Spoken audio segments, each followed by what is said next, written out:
And now I'm going to put it on the Facebook.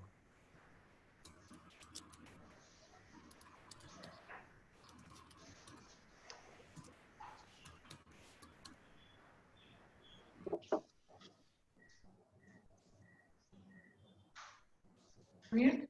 Yeah, you're not in mute. But I have to put it on. Hello, Sanjoy. This is Ravi and Jayashri. Oh, hi. Hi, Ravi. Hi, Jayashri. Hi, Many Sanjay. decades. Good Yeah. to see you. Good to hear you. Yeah, Can't see you. yeah, I can't see you.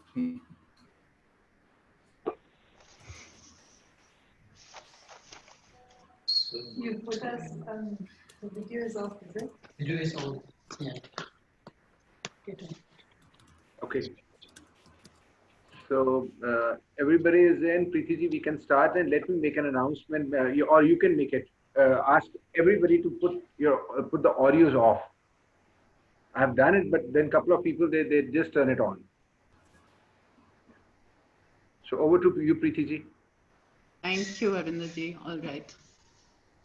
Good evening, everyone. On behalf of Majha House and myself, I would like to welcome all of you to this evening session, India's Tryst with the Emergency. Majha House is a physical space in Amritsar. It is a house, it is a home, it's our home. It's a home that we have now opened up to the public. It's become a space for literature and for culture, for performance and for ideas. Marja House opened its doors in March 2018, and since then we've hosted 4 two-day festivals and a host of standalone events. Marja House has now become a space that I think people look forward to coming there and to enjoying different sorts of discussions and talks and performances, and seeing some of the most bright and brilliant minds come there to speak to us. It's a space that is liberal and it's non-intimidating and it's open to all shades of opinion. And we are very proud that we've been able to create this space in Amritsar and in Punjab. A lot of writers, academics, thinkers, ideators, poets, innovators have been there. And I'm really happy Mark has been there as well, and so has Sanjoy, for some of the festivals that we've had. On June the 25th, 1975, Indira Gandhi's government declared a state of emergency. This stayed in place for 21 months. I was in college at the time, and I well remember the time when the country was witness to uncertainty and fear, with political leaders from all sorts of opposing political parties jailed, as there was also a clampdown on the press. 45 years to the day today, we are marking this because democracy went under on the 26th, on June the 25th that day. And today we've got 4 eminent journalists here with us to discuss that dark time. I'd like to welcome Sir Mark Tully, who has been to Majha House, as I said, for the very first festival that we had in 2018 in March. Mark was BBC's Delhi correspondent between 1972 and 1994. And he was one of the first international journalists to report the midnight declaration of emergency and the many arrests. He was later expelled from India for refusing to accept the censorship on the press. Tarun Basu is a veteran journalist who has worked in Indian and international media for over 40 years. He joined UNI news agency in 1972. This was his first job. And he is presently president of the Society for Policy Studies, a policy think tank. Kalpana Sharma is an independent journalist, columnist and author based in Mumbai. During the emergency, she was the editor of Himmat Weekly. She has worked with the Indian Express, the Times of India, the Hindu, and the Economic and Political Weekly. Our moderator today is Sanjoy Hazarika, who's also on our advisory board. And he's the international director of the Commonwealth Human Rights Initiatives.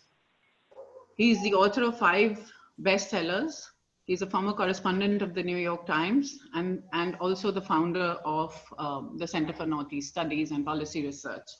Let me now not go further and just hand over to Sanjoy, who can start off the conversation and the discussion planned for this evening. Over to you, Sanjoy. Thank you, Preeti. Dear everyone in the room, Marja House members and friends, I'm especially happy to be part of a Marja House program because I'm a member of the Trust, and it is a special moment. And I'm very glad that many of our old friends are here on this conversation from different parts of the country. Many of us were together at one point, and we are perhaps connecting after decades. Early 26, June 26, 1975 was a watershed time in India, a time when few who are less than 50 can remember with any sharp recall. But it was a cataclysmic moment when the Prime Minister of the country declared an internal state of emergency, ordered the arrest of tens of thousands of opposition figures, including some of the most respected ones like Jayaprakash Narayan, Morarji Desai, and Atal Bihari Vajpayee, imposed press censorship, and armed itself with sweeping and arbitrary powers that crushed dialogue, democracy, and dissent. The world's largest democracy became that year one of the world's largest prisons, with an unbending assault on human rights. This did not come out of the blue, but it followed years of public anger and rising agitation against Indira Gandhi by the opposition. This sharpened when she did not take the moral high ground and heed a High Court decision in 1975 annulling her election to the Lok Sabha on corrupt practices. When Jayaprakash Narayan called for the police and the military not to heed illegal orders at a mass meeting in Delhi, that was seen as the last straw. And the emergency came because Mrs. Gandhi felt an imminent threat to her power and position. Those were compelling times. Newspapers defied the censors in the initial days by publishing bank front pages or framed in black. The government propaganda machinery worked overtime, Doordarshan and All India Radio especially, not unfamiliar even today. There was a 20-point program and Sanjay Gandhi's 5-point program, including family planning and sterilization. There was talk of trains running on time, but that also happened in Mussolini's Italy, didn't it? There were very dramatic moments. George Fernandez, the late George Fernandez, a firebrand socialist leader at the time who later allied with the BJP, was arrested after a chase across the country and brought to Tryst Hazari courts in shackles. He was charged with trying to overthrow the government by force, and he raised his hands, his chains and handcuffs, and proclaimed the country is in chains. Subramanian Swamy slipped abroad but returned to sign his attendance papers in the Rajya Sabha and eluded the police again, gaining a certain notoriety. The revolt against forced sterilization, Nashbandi, was the reasons for a powerful backlash that undid the emergency when Mrs. Gandhi, at heart, both an autocrat and a democrat, called an election to validate her state of emergency. She lost by a landslide, and the rest is history. All this happened without internet, without normal phones, forget about mobiles, no 24-hour broadcast channels and online chat rooms, no bots or aggregators of social media. This evening, as Preeti has said, we have a terrific panel to look with us at those times, not with nostalgia, but with reality, the inner stuffing of history. We'll spend the first 20 minutes or so looking back, not in anger, but with a view to what if and what we've learned from that time. Then we'll look at the present and the future, these very challenging times. How strong or weak are our institutions? How free or unfree is the press? I remember L.K. Advani's classic line, many who were asked to bend chose to crawl. And that was in reference to the media. How are we doing on the freedom of expression index, especially as 4 of us are journalists? Are we bending, crawling, supplicating? The panel has been already introduced to you, and all I'd like to say here before they start, the thing about all 4 of us is that we've known each other for very long. We are friends and professional colleagues. Kalpana was my editor during the emergency. Tarun was my first friend in Delhi when I shifted here during the emergency. And when we first met, we had to figure out how to meet and when and where, all concerned about surveillance of a different kind. It sounds familiar. And Mark was, of course, at a different level, and we've interacted and gotten to know each other over the years. So I'd like to start, without any further ado, with Tarun and the moment when he actually was witness to history on the night of the 25th, 26th, 1975. Tarun, over to you. Thank you, Sanjay. You are asking me to relive moments which happened half a century ago, almost. And so images naturally are somewhat sepia tinted. I mean, it's like old paper, images are fading, but the outlines are still pretty clear and etched in somewhere in my consciousness. And because of the events were in some ways a watershed moments, in some ways traumatic, I can still recall quite a bit of them.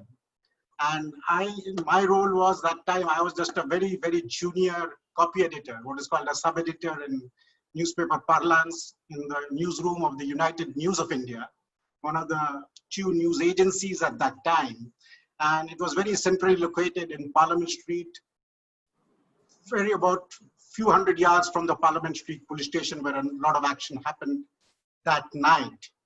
Now, as you have explained, there's a lot of context to the proclamation of June 25. Mrs. Gandhi had concentrated a lot of power in her hands. There was a lot of call from her own partymen for her to start a kind of presidential system of government. The economy was in disarray, unemployment was rising. This was post-war with Pakistan, and the euphoria was over, and there was a lot of food inflation, prices were rising. So there was agitations happening in Gujarat, in Bihar, and other places. So naturally in the newsroom, we keep, doing a lot of gossip at night, especially when the seniors are not there. And I remember, even in the nights leading up to it, there was all kind of speculation what Mrs. Gandhi will do, especially since there was the assassination of a railway minister, Ellen Mishra, in Bihar. There was an attempt on the life of the then Chief Justice, which was her appointee, A.N. Ray. So there was a lot of speculation what she is going to do. And I remember discussing on one of these nights with people, maybe she will have martial law in the country, because that's the only thing we knew at that time, because in the context of what was happening in the neighborhood in Pakistan, martial law. We didn't know anything about the emergency. And that night, even as we were sitting, gossiping, there were calls that coming in about, first call, if I remember correctly, came in from either Indore or I think Jalandhar. I think most probably Jalandhar, where they said there were reports that the power to some of the printing presses were switched off and newspaper presses were seized. But believe me, we didn't take that too seriously. We thought there was just one of those endless rumors that were doing the rounds at that time. And before we knew, there were more calls that came in. And then somebody, one of our office messengers said he saw a lot of soldiers in Connaught Place. When soldiers may not be the army, and I could never check what was it, but I think there was a lot of security movement in Connaught Place that day. And then we realized that things were getting serious. And before long, we started getting calls of people getting arrested. And then we got that call, which actually shook us up, JP giraftar ho gaya hai. And that really shook us up because we didn't expect it. And as Sanjay told you, there was the evening before, JP had this massive rally at Ramlila grounds, 100,000 people, where he gave a call to the police and security forces to listen to the call of the conscience and not to obey what they thought were immoral and unethical orders. And also the night before, the day before, on the 24th, there was the Supreme Court judgment by a single judgment, V.R. Krishna Iyer, which upheld the judgment earlier of the 12th June of the Allahabad High Court, which unseated Prime Minister and disqualified her from public office.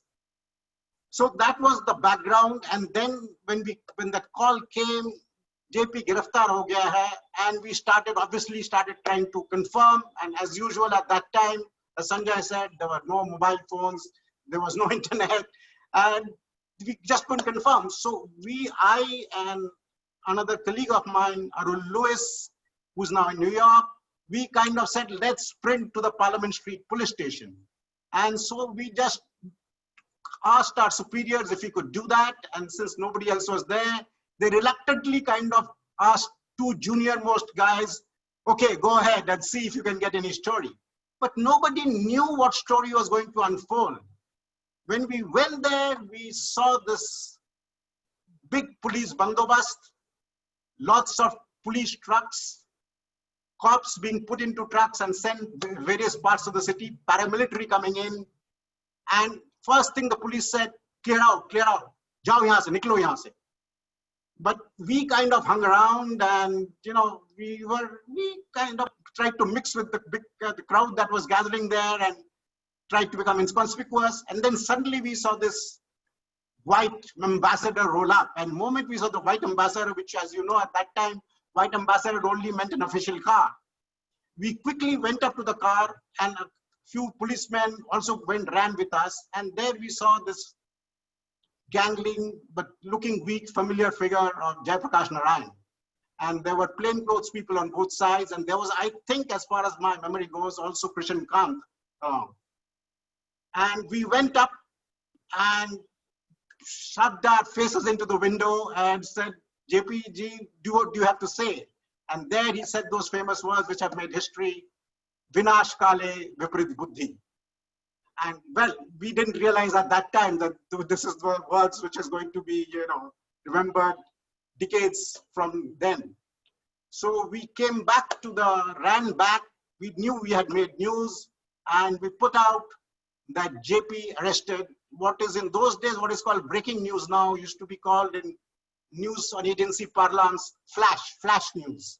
So we flashed the news on the teleprinter, JP arrested. And then we started getting those calls saying more arrests were happening. And that time, Mark would remember him, Gigi Machandani was the general manager of the United News of India. He was a former government information advisor, but a very, very courageous man. He called us up and he said, I have got information that a lot of arrests are taking place, that newspapers are being shut, power is being cut off. So why don't you guys go to my room, take the telephone directory, those printed telephone directories. People of this generation will not know anything like that, but there was this big voluminous telephone directories. And he said, start calling up opposition MPs. So we went there, two of us, shut ourselves. The others didn't know exactly what was happening. And we started from MP's list. And the first call, actually, journalistically, we had paid dirt. First call, B. Sikandar Bakht was B. He was at that time a Jansangh leader, an opposition leader leading light. And I still very clearly remember, he said, हाँ जी, मैं तो अभी bathroom में हूँ, police आई हुई है, आप हमको बताओ, बचाओ. And we knew that we had, there's big news. There's big news. So one of us took down what he said, and one of us went and hammered it out on the old Remington typewriters and ran it on the teleprinter. And then we started calling people one by one. We called Bajpayee's house, Manarji Desai, Chandrasekhar, Kriplani, everybody. And nearly everybody said there were this familiar midnight knocks. Police had come in, and they were either getting ready or they were demonstrating with police, and they were all being taken to the police station. That's how the whole emergency night began, and that's how clearly etched in my memory. And then came the emergency proclamation, and then in the early morning, the censorship, the address to the nation by Mrs. Gandhi on All India Radio, and then after that, everything else happened. Thank you. Thank you. Thank you for that very, very graphic sketch of history in which you had a, you had a part, Tarun. I'd like to turn to Kalpana, who was my editor for some months before I came to Delhi during the emergency, and who had a one of the things I remember about Kalpana, after dealing with some of the censors, she sort of buried her head on the editor's table for a few minutes, but then within a few minutes was back to normal and her usual spunky self. So, Kalpana, a bit about how did the editor, and you are virtually the editor and publisher of a small, very, very gutsy paper, handle, you know, not just the emergency, but we had to deal with censors and the blue lines and red pencils and blue pencils. Yeah, so like Tarun, I also began my journalism in 1972, but with this very small paper, Himmat, of which Rajmohan Gandhi was the editor-in-chief and Rusi Lala was the editor. And, 3 years into my career, like Tarun, suddenly a group of us, in fact, were meeting at a friend's house that evening when we heard this, that, state of emergency has been declared. And we had no clue what this meant. And Rajmohan was not in Bombay, nor was Rusi Lala. And most of us were really young and inexperienced. So we had to wait. We had to book a trunk call to Rajmohan, because in those days, again, there was no other way of dialing a number which was outside Bombay, and ask him, what is all this? What are we supposed to do? And, from my memory, I recall that, all of us felt that we should continue to write the way we had always been writing, irrespective of what was to come. But I think that was also the kind of gung-ho-ness of youth, without really knowing what the consequences would be. And Rajmohan was very much supportive of that and quoted from Mahatma Gandhi and, what he felt the role of Himmat ought to be. But I think, those first few days, frankly, we didn't have a clue. It was just minute by minute picking up. And also we were based in Bombay, unlike Delhi, where at least there was a buzz and you get to know. Everything was deferred by the time it reached us. Mark, we used to listen to the BBC bulletin, because that was the only way of actually knowing what was going on, because All India Radio certainly was not giving us the news.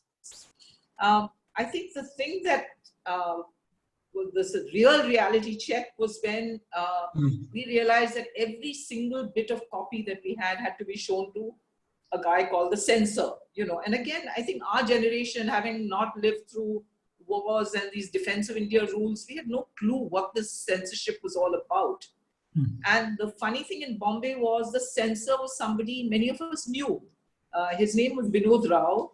He used to be the resident editor of the Indian Express. And actually, he used to be quite helpful to Himmat. I mean, I used to go to his office quite often to ask for photographs and others, because we were a small newspaper. We couldn't afford pictures and we needed them for illustrations.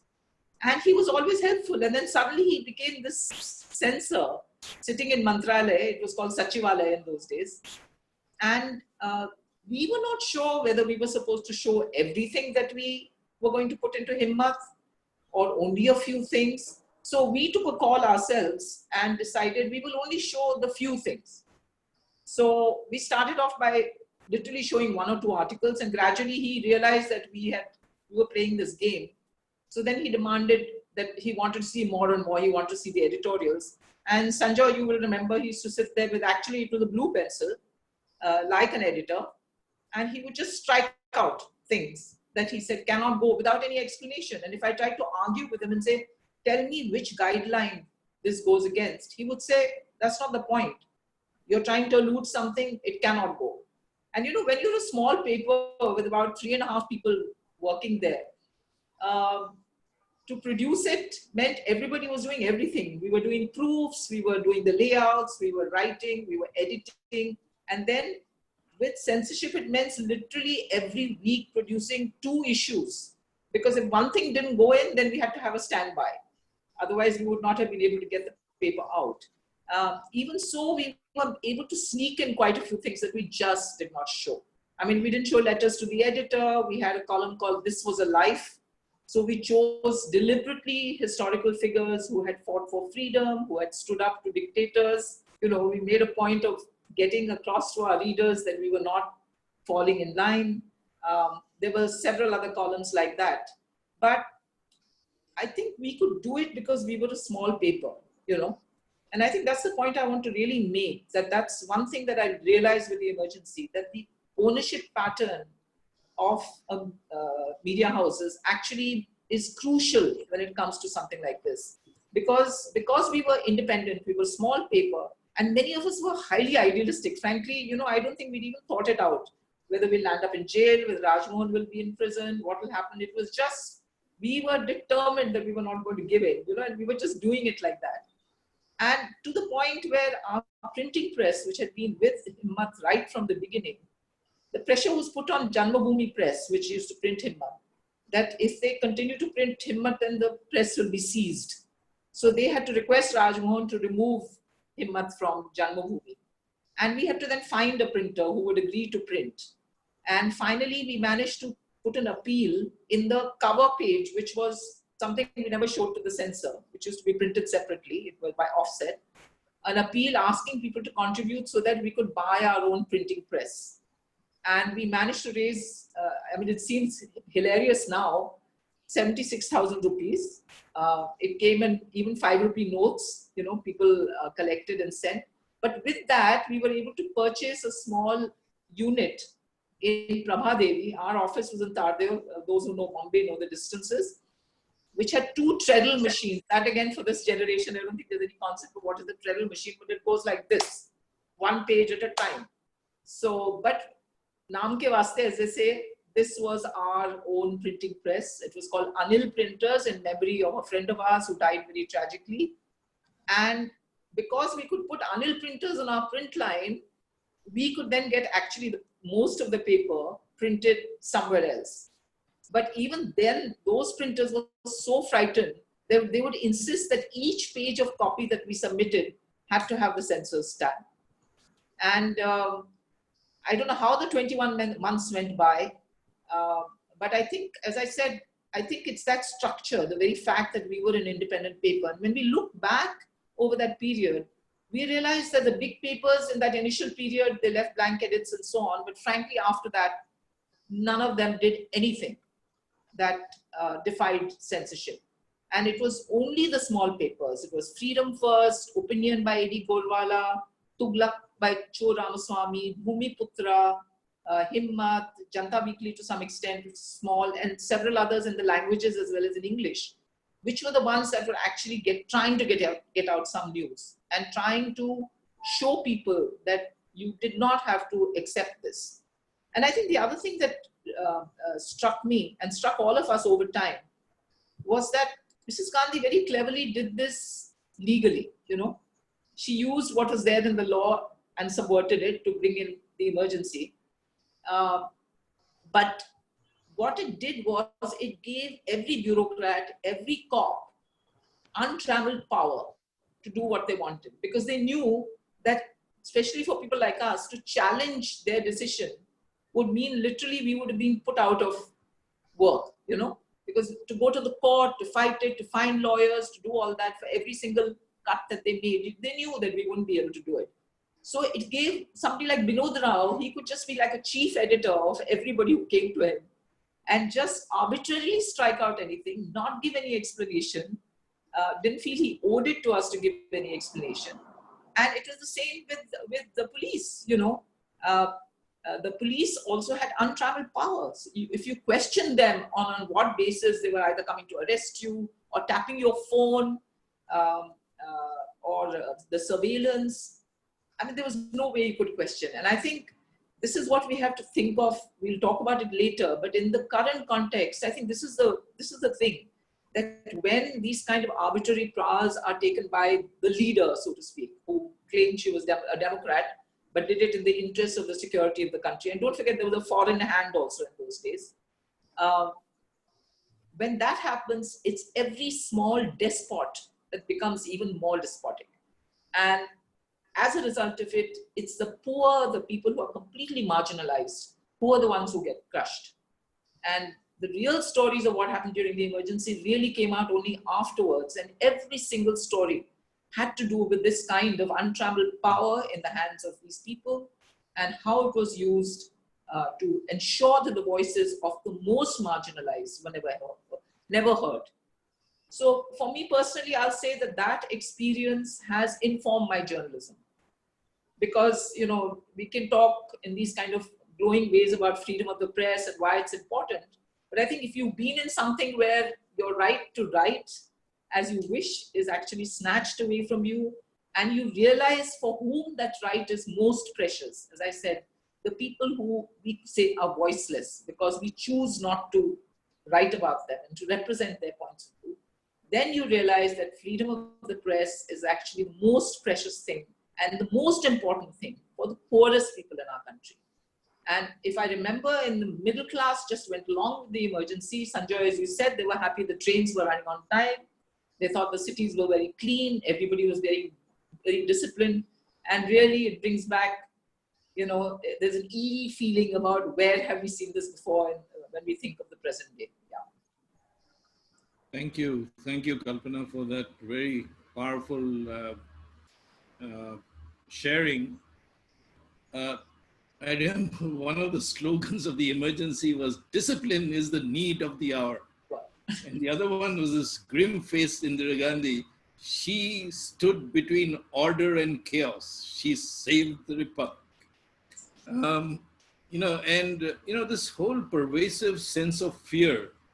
Not just a censorship, because I was sent, you sent me sometimes to meet Mr. Rao, and Vinod Rao, he would look at this and said, "Who wrote this?" I said, "I did. It's very well written, but I'm sorry, it can't go." So, but how did the BBC, which has, you know, in India, the small media stood up, which what you would call the alternative media. The big media caved in, they chose to crawl. The BBC, I mean, Mark is really legendary, and he's covered everything in India for 20 odd years and is still a best-selling prolific writer and author. And many in the Punjab know his work, and especially on Operation Blue Star. But Mark, can you reflect a little bit on those, not just the initial days, because both Tarun and Kalpana have talked about that, but how did you manage to carry out your professional duties as a journalist despite the censorship, and how did you continue to cover the situation when you were away and then when you came back? Because I remember when you came back and you were covering the elections, you were carried by people who listened to you in Bihar and UP. So please.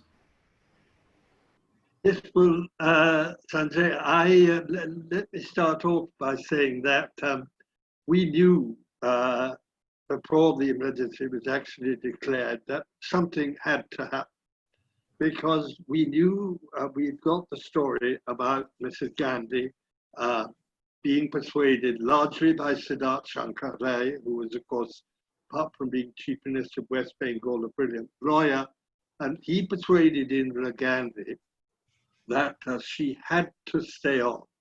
She could not surrender, because his argument was that, all right, you are bound to win the legal case in the end, but if you let someone like Babu Jagjeevan Ram sit on the Prime Minister's gaddi or sit on her seat, you'll never get involved. So we knew something was happening, and of course, I personally thought that Jai Prakash Narayan had gone one step too far when he talked about the police and army not obeying. And I thought that would be another reason for something to happen. But we didn't have the first idea what actually would happen. And I was asleep on this very night, happily asleep, when I got a telephone call about 4 o'clock, I suppose it was, from a friend of mine who was working for Voice of America, former BBC man called Gauri Shankar Joshi, a very dear friend of mine. And he said, go down to the Reuters office immediately and get the story and put it out quickly. Otherwise, you'll never be able to put it out properly. So I went down there, and there was the story, must have been, to some extent, the result of Tarun's phone calls, but actually it was PTI that they had in Reuters. And they had a long, long list of people who'd been arrested. So I went to the BBC back home, and I telephoned the BBC, and for once I got a clear line, and I gave them the story. And then I knew that the World Service would want to know the names of the people who'd been arrested. And I also knew that in those days you had to get a press priority call. And after a certain time, the operator just came in and said, you've had your time and cut it off. So I started reeling off these names, and I can't remember how many I gave. Anyhow, the next day, my editor from the domestic services said, well, the story was fine, but why did you waste everyone's time with all those names? And I said, well, you go and ask World Service whether that was important or not. And he did get told that it was important. But we were, of course, under intense scrutiny.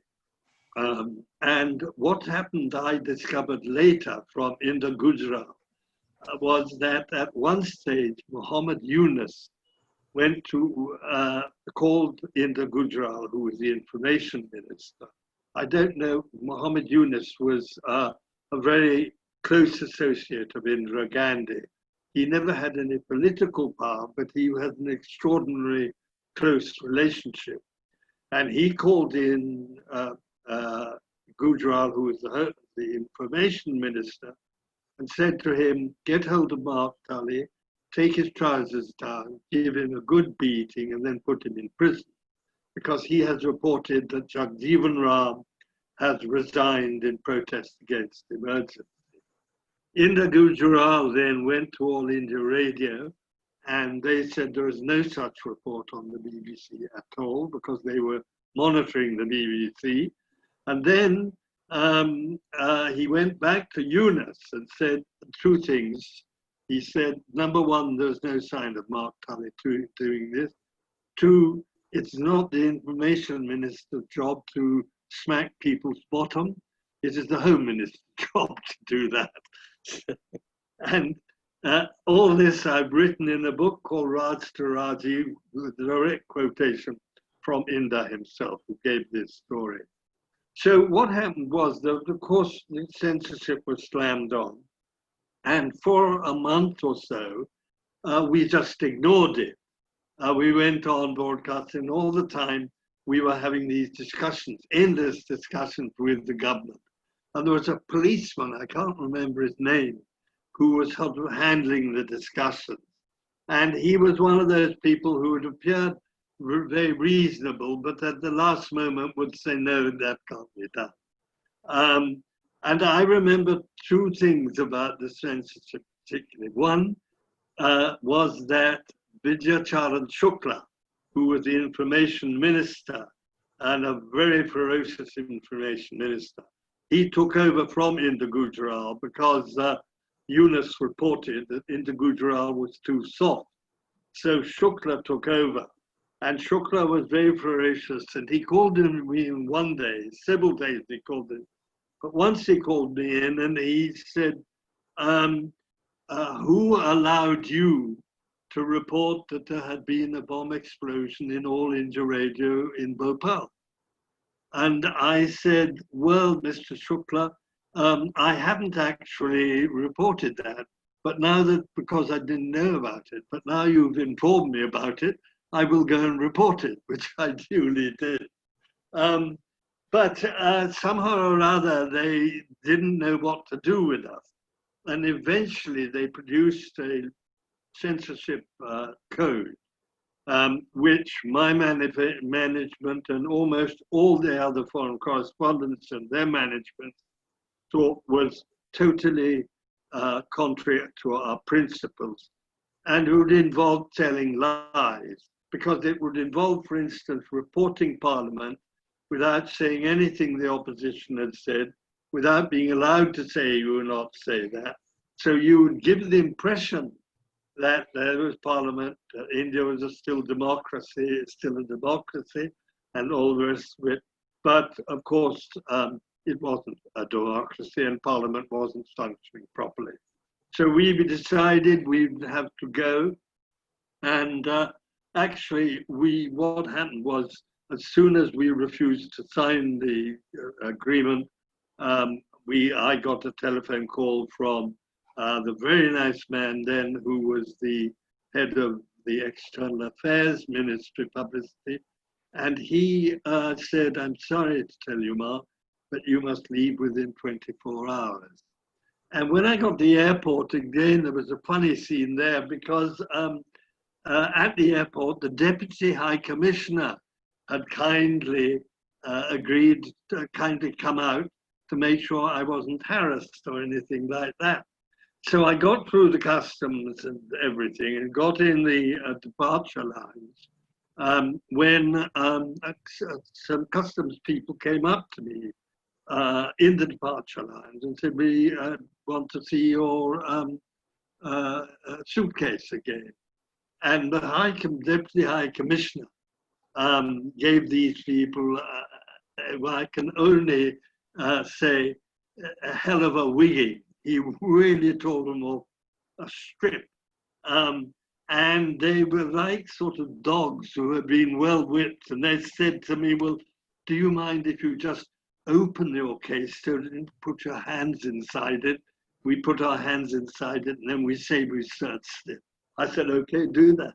So they just opened it, put their hands inside, took them out and shut it. Then, of course, there we were in the BBC with the problem of how to cover. And all I can say about that is that we were enormously helped by all sorts of people who gave us information, local journalists. We had our own contacts as well, of course. And we were always aware of the fact that our credibility was crucially important.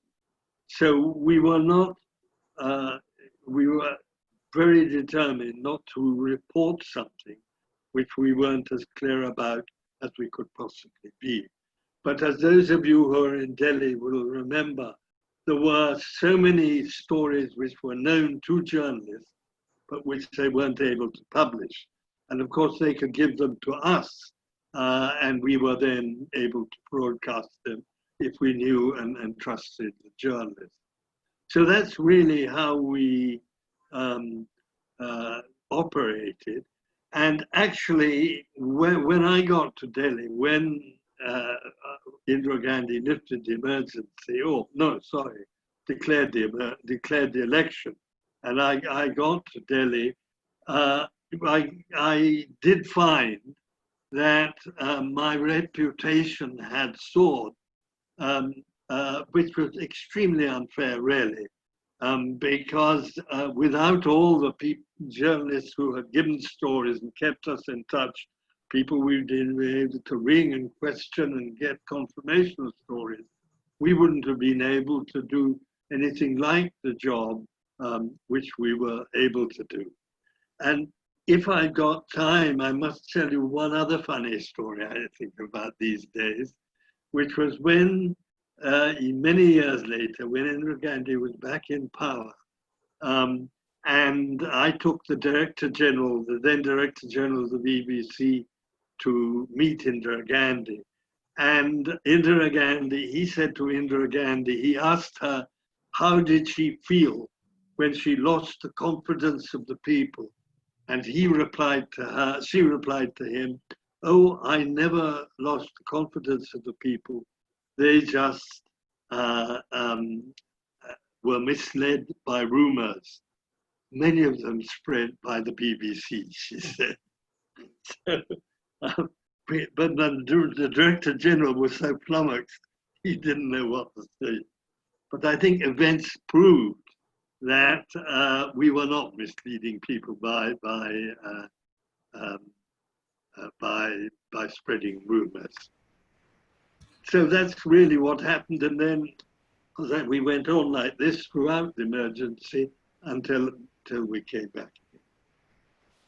Thank you for sharing all three. Mark, that was really a very deep insight into what went on into the system, the story about Muhammad Yunus and I.K. Gujral, and this is really how things do happen everywhere in the world, not just in this country.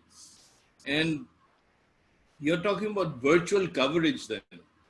There was virtual coverage. You're reporting from another continent about India, depending on sources and so on. And we find today, during the time of the pandemic, most journalists are working out of home, or some of them are on the road and so on. So they're also doing virtual coverage, and I just like to toss this out to the three of you very briefly on what are the similarities or differences that you see in covering a situation as this, in terms of there is no emergency, things are still, the press is still free, there is pressure on media, etc. But, how do you see this virtual world and this coverage panning out? Maybe Kalpana, you want to go first, and then Mark and Tarun. Well, in the present context, and given the pandemic and the government that we have today, what I can see as parallels is it's very interesting how soon after Narendra Modi had this meeting with editors and publishers asking that only positive stories be published about the pandemic. And when the exodus of workers began from the cities after the national lockdown was announced, the Solicitor General actually said in the Supreme Court that this was fake news, and made a declaration that on the 31st of March, not a single person was on the roads. And we know how untrue that was. And I would suggest that actually, even in something like this, though, of course, some of mainstream media did start reporting, I think the push again came from what I think today are the equivalent of the little magazines. And those are the digital platforms, which again, because of their structure, are much freer to take on what is often a lie or a half-truth that is put out by a government. And on this pandemic, there have been so many stories that have had to be pushed from the actual data on what is going on, the contradictory things between the ICMR and the health ministry. And quite often the push has come from either, as I said, what I call the equivalent of the little magazines, the digital platforms, or the few still fairly independent newspapers that have taken on the government. But if you see mainstream media, especially television, you would think there was no problem, that the government was tackling it beautifully and that there was nothing wrong.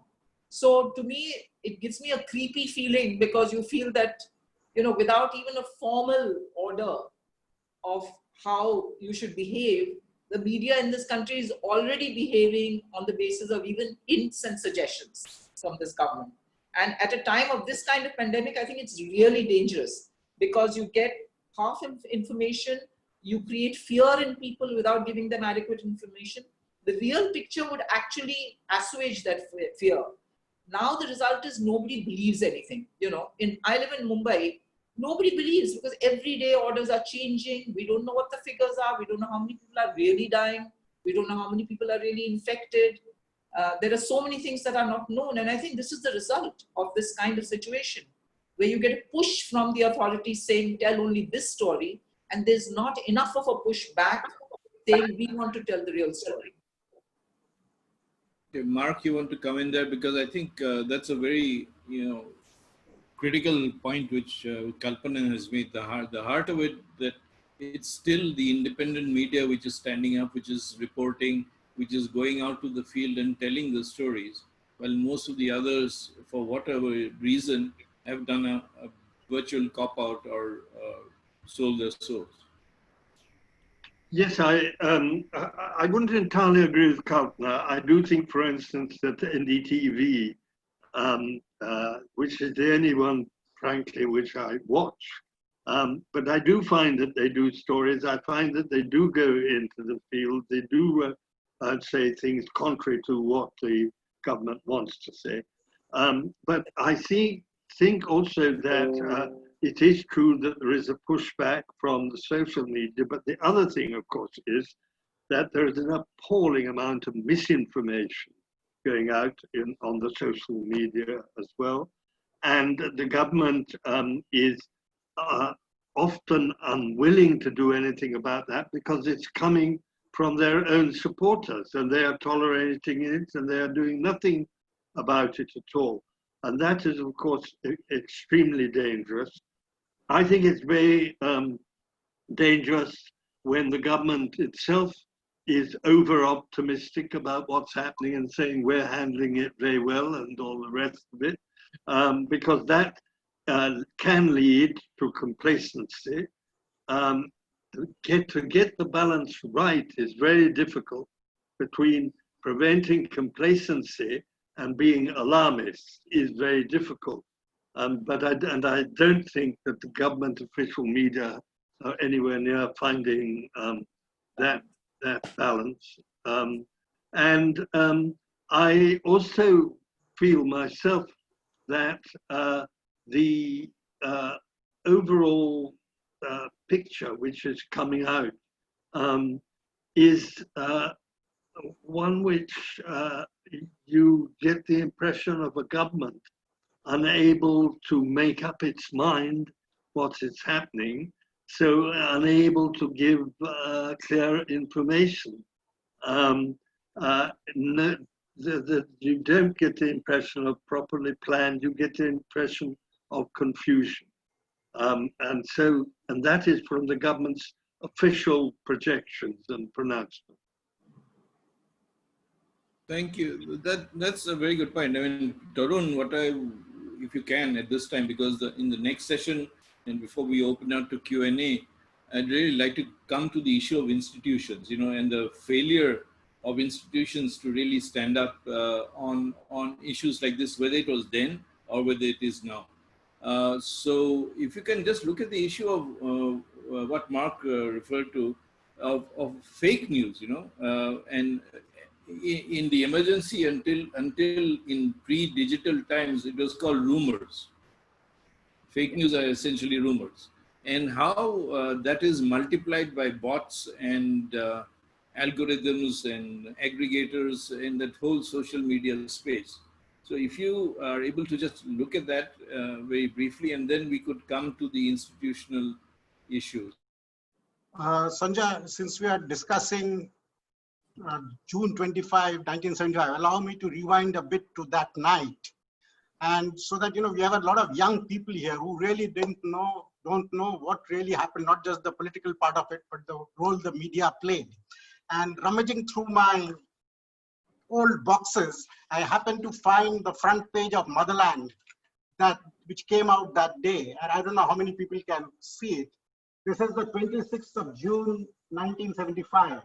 And this talks about all the opposition leaders arrested, then JP arrested, Morarji Desai and everybody, and the proclamation of the emergency. Now, as you know,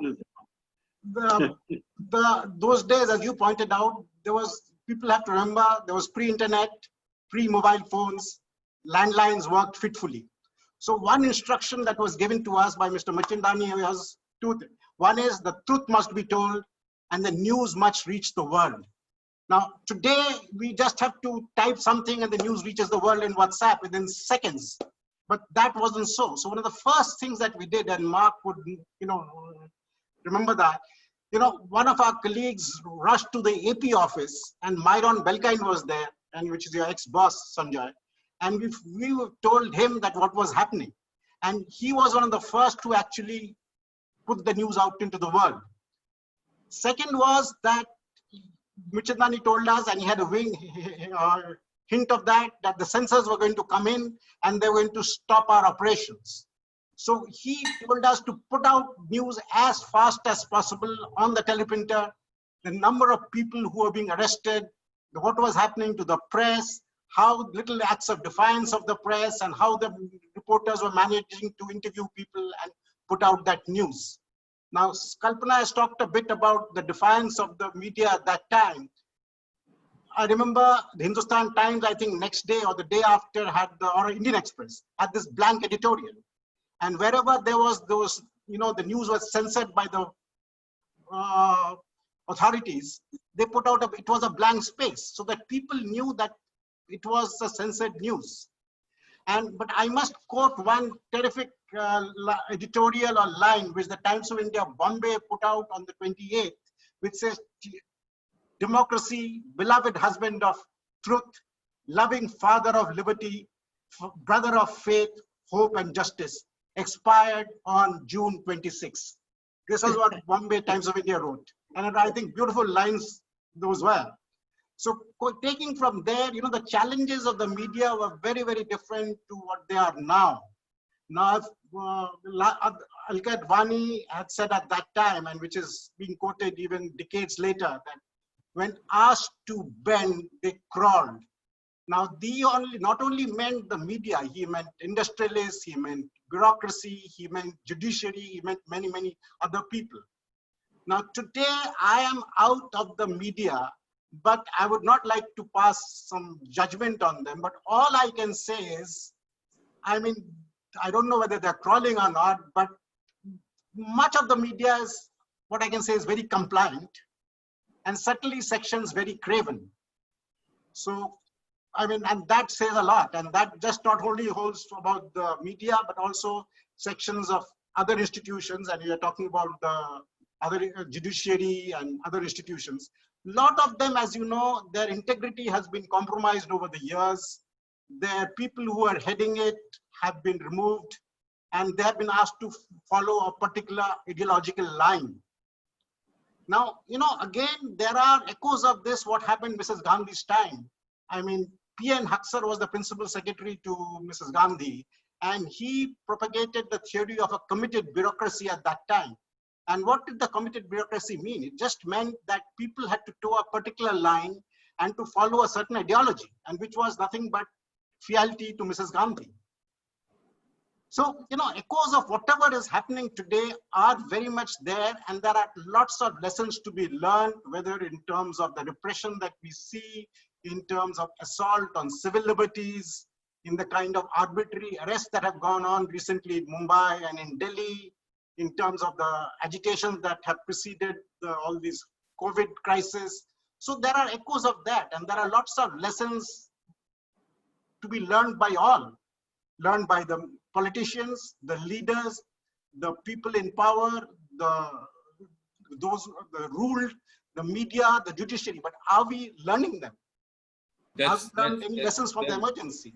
That's really a question I want to put to Mark and Kalpana, because the institutional backup, as it were, the lifeblood of democratic functioning are the institutions, whether it's the courts, whether it is the free media, whether it is an independent executive, whether it is parliament. Parliament in this time has not even been functional, in this past months because of the pandemic, but it's coming back, I hear. So the institutions today and what they were then, are they any better, any worse?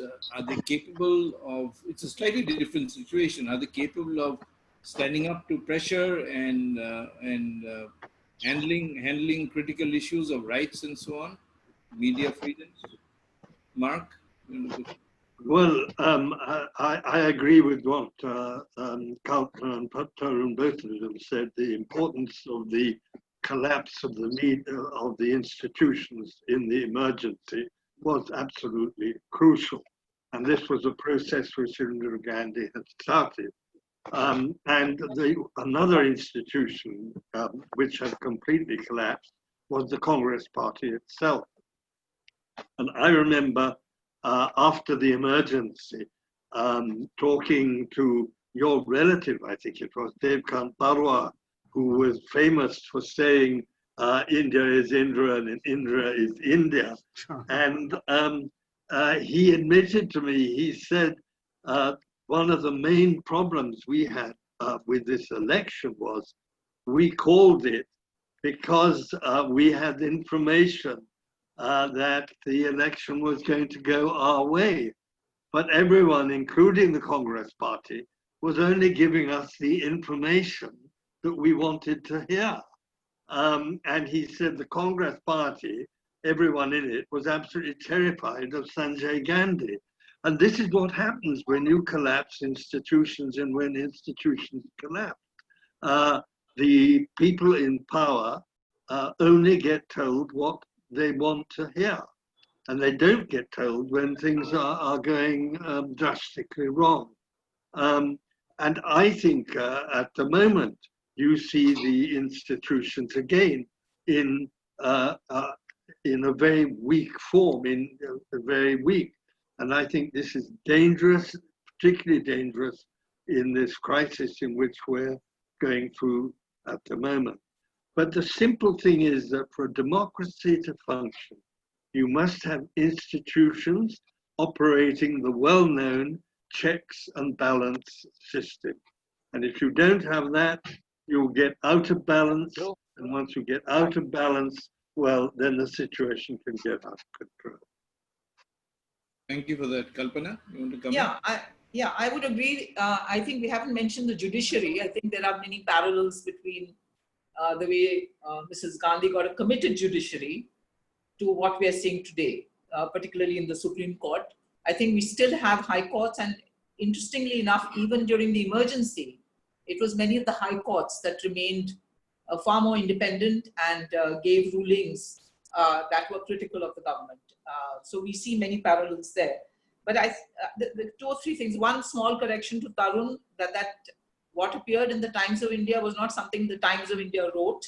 It was actually some journalists within the Times of India, including one who got arrested, K.R. Sundarajan, who put that up in the classified ads.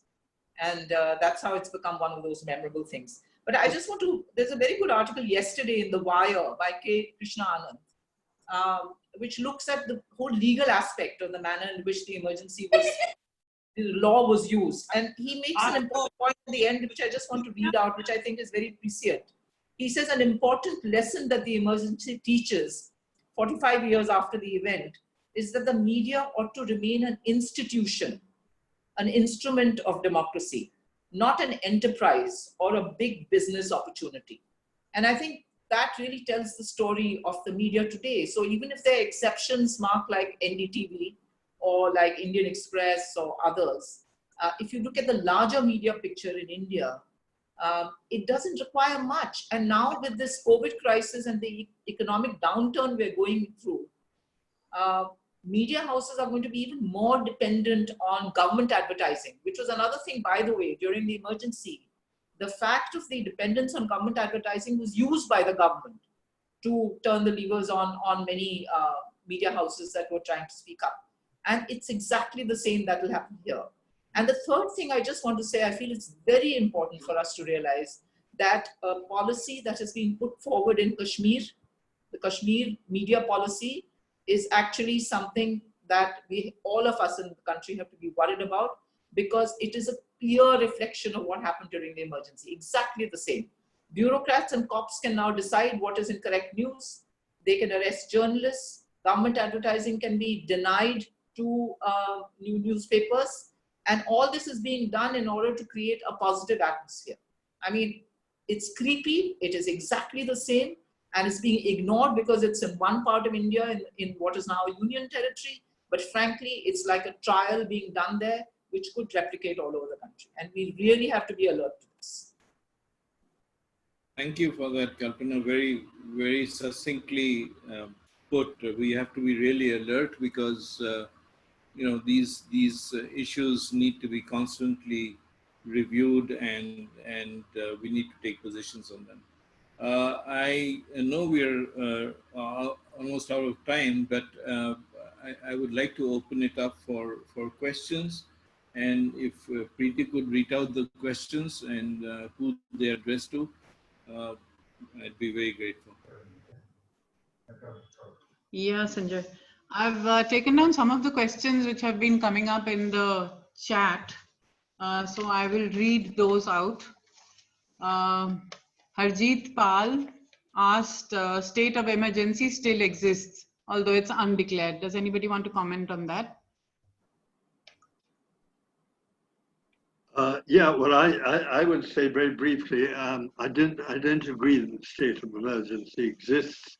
I think it's dangerous to say that sort of thing, because I think then it gives the government and others the opportunity to pour cold water on the whole idea of complaining about or of criticizing what's going on.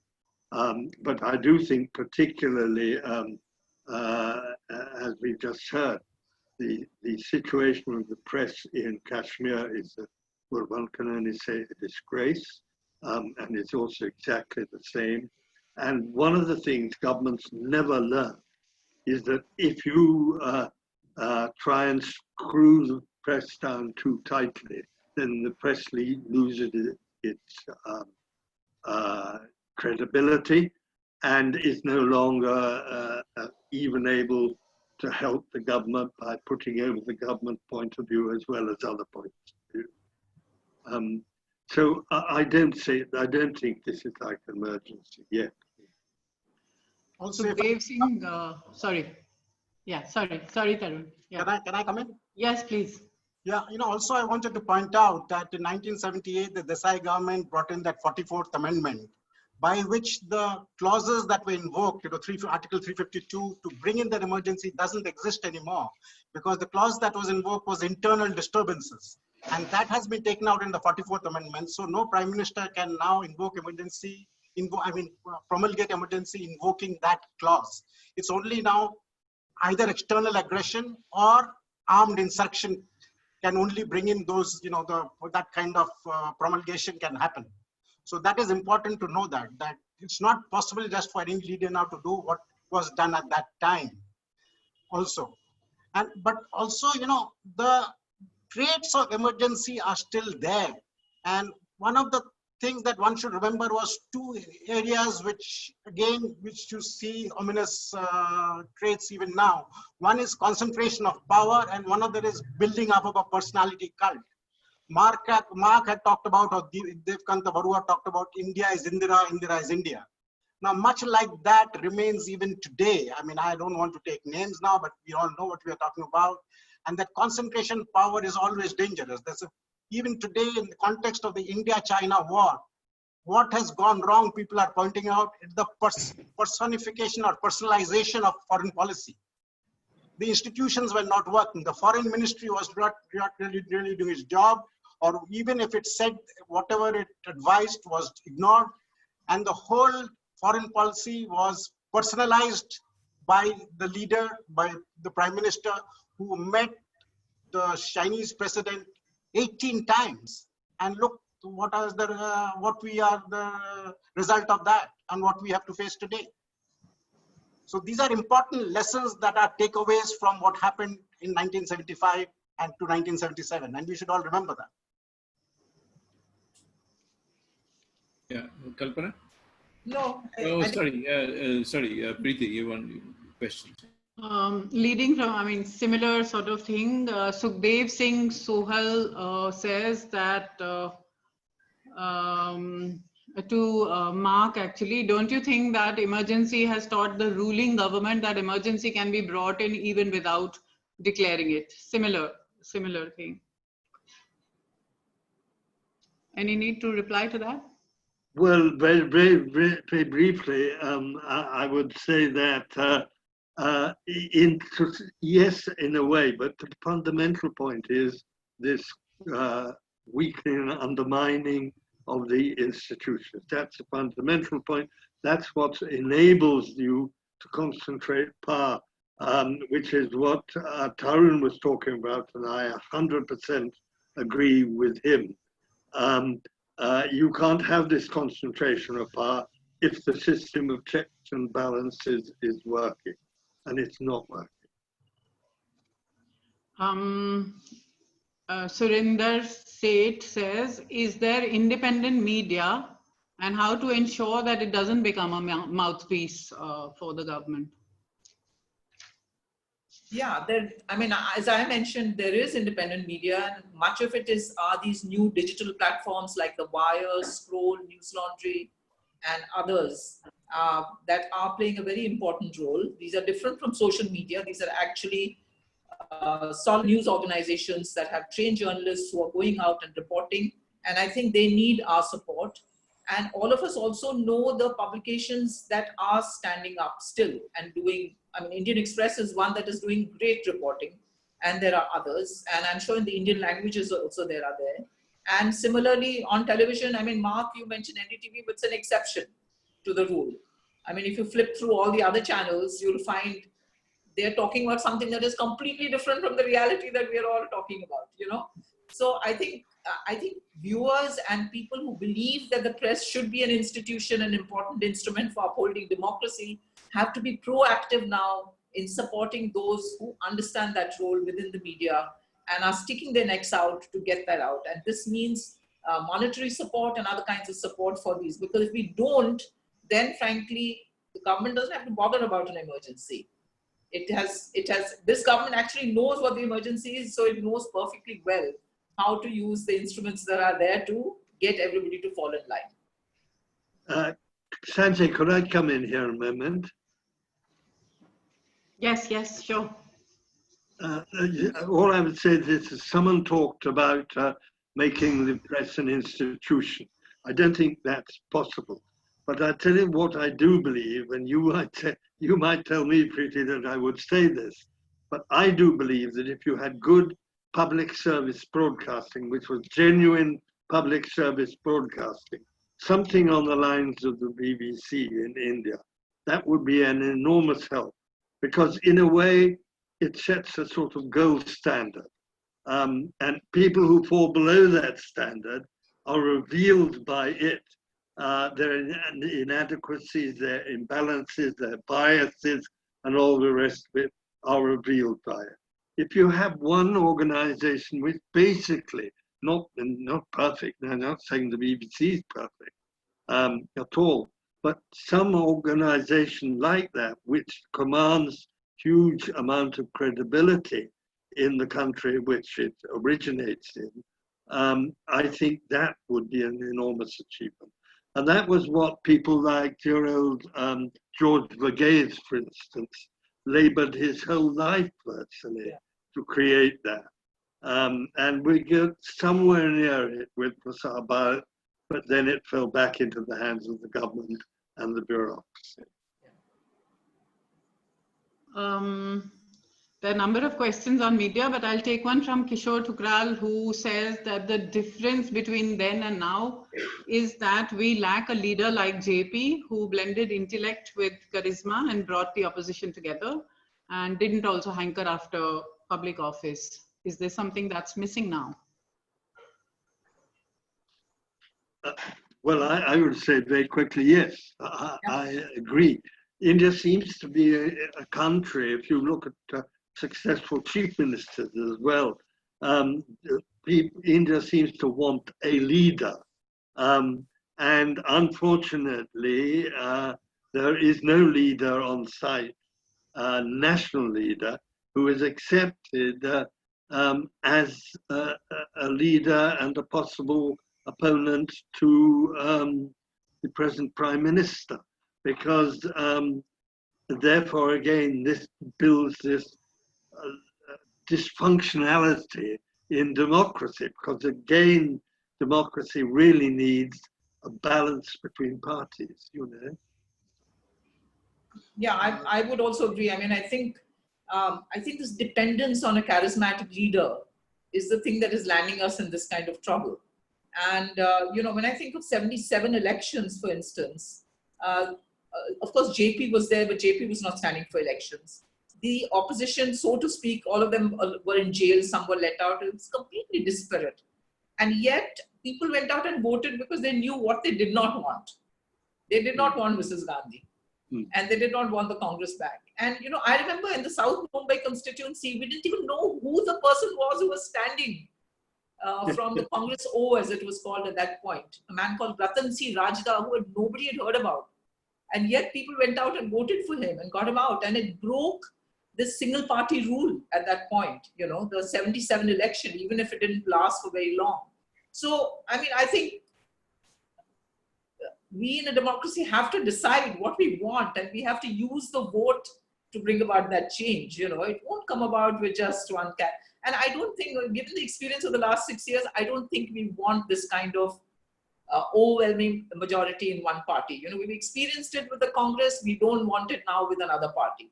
It has to be maybe a little chaotic, but I think for institutions of democracy, that's much better. That is my view. A point which I would like to make here is, you know, that time, the opposition to Mrs. Gandhi, the rallying figure was JP. And JP was really an apolitical figure. He was a political person, but he belonged to no party. And because he was seen as a Gandhian and a socialist leader, and he had taken part in so many mass movements, he had a personality of his own. Now, instead of JP, if we had Morarji Desai or Kriplani or somebody else, I'm not sure that the kind of rallying around that happened, not just about other political parties, but the people at large, where 100,000 turned up to hear him on the 24th of June, would have happened. So, you know, today there is no opposition worth the name. There's a huge gulf. I mean, there's a huge gap between the most popular leader and then number 2 or number 3. I mean, there's no comparison. So I think to be able to have a kind of a, as Kalpana and even Mark pointed out, you must have a rallying figure. And that you must have that kind of charisma and the kind of trust and belief in that person and the cause that he espoused. When he talked of total revolution, Sampurna Kranti, people believed in him. So that belief has to be there. People have to believe in that person. And we are, I mean, India is still looking for that figure, and I don't see that figure come into the political landscape too soon. Gunjit says that this is a wonderful discussion. My view is that the emergency was a structural crisis on account of many factors. The fact that institutions collapse so easily in the face of power can be attributed to the underlying problems in the Indian system. And these problems still persist in different garbs. And then Dilip D'Souza goes on with the similar sort of thing where he says, I wonder about the legal framework in which this happened. What happened in 1975? Yeah. Yeah, Dilip, read Krishna Anand's article in The Wire, published yesterday. I was about to say the same thing. Yeah. So, and there's a lot of other reading which can be done. But I think that one of the things is that how easily people are cowed. How easily people become afraid of what they don't know, of arbitrariness and impunity and power. And I remember being at the Ramlila grounds. I think it was the first public rally. I think Mark, Tarun, all of us were there after the elections were declared. And Morarji Desai and I don't know if Jagjeevan Ram, I think, had just left the Congress along with Bahuguna. There's an electric moment. There are 120,000 people. Everybody is silent. There's not a word from the audience. And Morarji Desai, this 80-year-old man, gets up and says, Nirbhai, be fearless, because you have nothing to fear except fear. And if we remember that, I think a lot of things we can tackle in life, if we are fearless. But, you know, I think there's some thing in what you say, Sanjoy, which is also related to what Tara said about in this country in particular. Unfortunately, one of the worst things in this country is the way that given just a little bit of freedom, institutions, particularly the police, behave. And there is really very real reason for people to fear, because the institutions do behave so badly. If they are given an inch, they take more than a mile, they take 100 miles. No, I think what was happening at that time, this Morarji Desai was talking to a nation that was in fear. He was not talking about institutions. He was going to the people and saying that if you stand up, nothing can stand up against you. And that, I think, is something we need to remember, because institutions by their very nature are fragmented in responsibilities and functions. And they may be able to pull up their socks and do something once in a while, but often they're in league with governments of the day or whatever it is, systems. And they're part of a larger process and system. So I think that while we have to insist on accountability and push for, I think the importance of individual responsibility, capacity, and striving for these basic things is very important. Sanjay, I just want to comment on that. You know, when we're talking about institutions and also about personalities and things, one of the, Mrs. Gandhi tried to control the judiciary early on, and she also wanted her pick as Chief Justice. So she superseded 3 judges, senior judges, and made her appointee Justice A.N. Ray as the Chief Justice. One of the persons who was superseded was Justice H.R. Khanna. And Khanna wrote a book, and where a line that struck me, and I had to put it down at that time, and which I think holds true today: the imbecility of men, history teaches us, always invites the imprudence of power. So if the people are ready to bend or crawl or be craven, I mean, the people in power will ride roughshod over them, whether it was then or it is now. So people, at the end of the day, it's people like us who allow these things to happen. If we have allowed these things to happen 45 years ago, who knows? I mean, years down the line, I mean, God forbid, we could be staring at something like that years from now also. Yeah, can I just add that I think about the 77 election, we must remember that it was actually the poor in the north who suffered the most because of the sterilization, who somehow overcame their fear and came out and voted. I mean, to me, this is extraordinary that there was such an atmosphere of fear, even though the emergency was lifted. But for them to actually come out and vote against Mrs. Gandhi, not really knowing whether she would actually be defeated. So it gives me hope that I think you can go this far, but not, you can't push people to a point where they're just going to sit back and accept it. I think that is there. And I just hope that spirit has not died down, because if that has, then that's it. That's right. Preeti, do you have any more questions? Yeah, there are many, but I think I'm just going to take one last. Take one last question. Yes. Okay. There are many questions, but this is a young student of journalism who says thank you very much to the panel, and that it's useful to know how to handle and face such situations for journalism students like me. Anything that you'd like to say for the, kids who are studying now and young journalists who are entering this minefield? Mark, you want to go first, and then Tarun? Well, yeah, I mean, it's such a broad and general question. It's difficult. But I would always say that one of the most important things to remember in journalism is that you have a duty to do your job well, and that the story you are reporting is not your story, but the story of the person who you are reporting about, or the people who you are reporting about. And therefore that you should always keep yourself out of the story. All I can say is, sorry. No, that's all I would say. Yeah. All I can say is, journalism is all about, bringing out the truth to the world. The journalist owes it to his audience, to his viewer, to his readership, to bring out the truth. And there's nothing else to be done but to chase the truth. And there'll be a lot of obstacles you will face in bringing out that truth. And it happened then, it happens now. And there'll be, even now today, maybe the pressures are even a little bit more. but right now, but one of the advantages today's journalists have in bringing out the truth is they are digitally empowered, technologically empowered, which we were not at that time. Today, nobody can stop you at putting out the 3 words if, say, opposition leader is arrested before anybody censor can come and catch you and say that cannot go. Nobody can stop you. So technically, everybody is a journalist today. Even if journalists, professional journalists, cannot get to a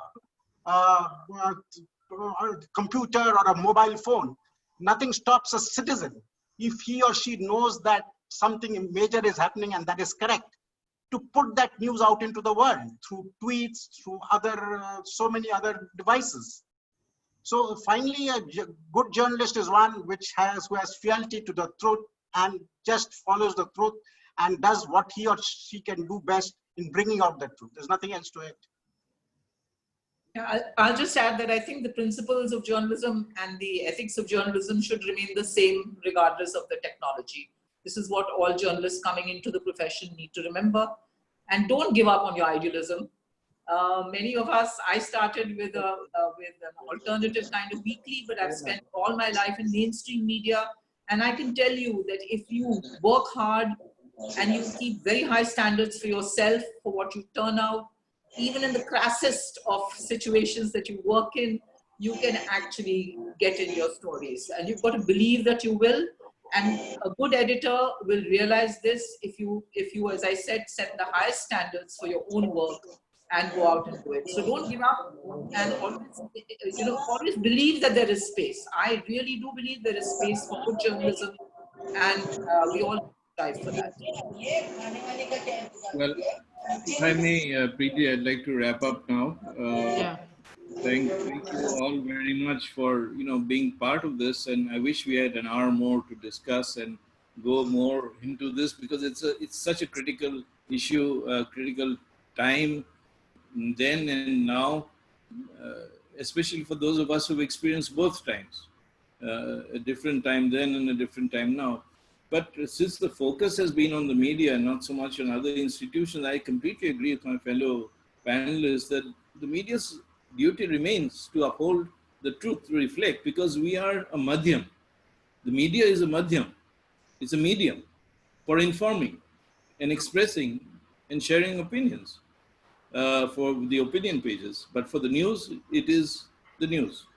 And journalists are being attacked. I mean, they're being killed. Last year, I think more than 100 journalists were killed across the world. And it was supposed to be a good year in which less than half of what were killed the previous year. The trolling and abuse that we face on a daily basis, I'm sure all of us face that. And the women journalists, I think, face the worst of it. So it's not an easy space to inhabit and live and work in these days, especially in challenging conditions, whether in the Northeast or wherever. And I think I'll just like to close with one thing that, I think it was Kalpana who talked about dysfunctionality, or whether it's Mark. And to end dysfunctionality, systems have to be open to dialogue. You have to embrace dissent. You have to respect transparency, and you have to push for accountability. That institutions, we need to use institutions. We need to go to them. We need to push them. And as media and as journalists, we need to be very clear that our profession, we have to report and write without fear or favor. That is at the heart of it all. So I'd like to thank you all very much for taking part with me in this panel.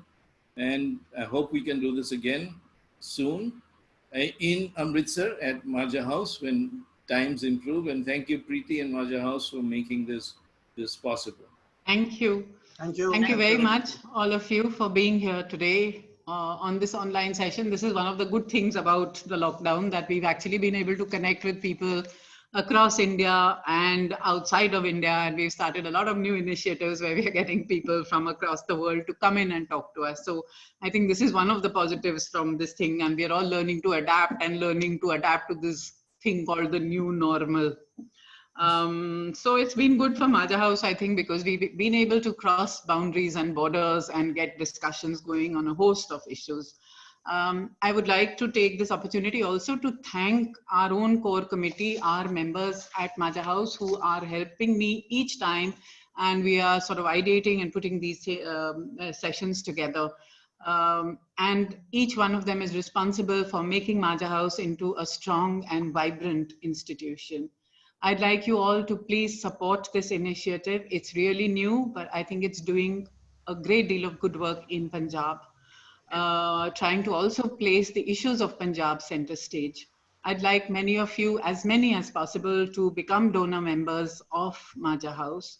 And please do follow us on social media, on Facebook, Insta, and Twitter. Thank you. For me personally, it was really engaging, and it took me back to those years at Delhi University, revisiting all those times.